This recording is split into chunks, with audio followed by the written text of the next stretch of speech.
नमस्कार। जैसे कि आपको मालूम है कि 2 अक्टूबर से लेकर 12 अक्टूबर तक के शासन ने निर्णय लिया है कि घर घर जाके सर्वे करना है। स्वास्थ्य विभाग के कर्मचारी आपके घर आएंगे और आप सबको सही जानकारी देनी है। इसकी जानकारी आपको सही बताना है, सुरक्षित रहे, इसलिए शासन ने यह निर्णय लिया है।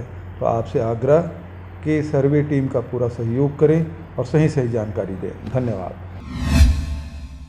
खबर है मुंगेली जिला के पथरिया क्षेत्र का, जहां पर ग्राम पंचायत हिंचापुर में गोबर खरीदी नहीं होने के कारण ग्रामीण काफी परेशान नजर आ रहे हैं। खबर के अनुसार छत्तीसगढ़ सरकार के द्वारा जब से गोबर खरीदी की जा रही है, तब से ग्रामीण क्षेत्रों में गोबर को एकत्र करना शुरू कर दिया गया था। जहां पर सरकार के द्वारा लगातार गोबर की खरीदी तो किया गया, लेकिन अचानक ग्रामीण क्षेत्रों से जानकारी मिली कि गोबर की खरीदी बंद कर दिया गया है, जिससे पूरे ग्रामीणों के द्वारा गोबर को एकत्र ना करके उसे जहां पहले फेंकते थे वहीं फेंकने का काम किया जाने लगा, जिससे इन दिनों ग्रामीण क्षेत्रों में जगह जगह गोबर को एकत्र करके इस उम्मीद में रखा जा रहा है कि जल्द ही सरकार इसे फिर से खरीदना शुरू कर देगी। 1 क्विंटल 17 किलो बेचा हूँ, करीब 20 दिन हो गए। अभी तो बंद है फिलहाल। अब यहाँ का जो समिति सदस्य बना है अध्यक्ष, वो अभी रोक दिया है, नहीं लेंगे बोलकर। अब गोबर खरीदी टंकी फुल हो गया है बोलता है। इतना नहीं खरीदा?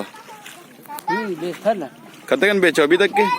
अभी तक के 50-60 क्विंटल हो गए। बेचे? और बाद अभी क्या करा था? तो अभी खरीदत कि नहीं खरीदत से सरकार? अभी पानी ना लेके अभी थोड़ा बंद हो गए। कतका महीना हो बंद होए? अभी है 3-4 दिन हो जाता नहीं। 3-4 दिन हुए बंद हुए। तो बता, पानी भी किसने अभी गोबर वो सब गोबर रखा दिन का गोबर है, वो सब लेवाए वाला है, खरीदार वाला है।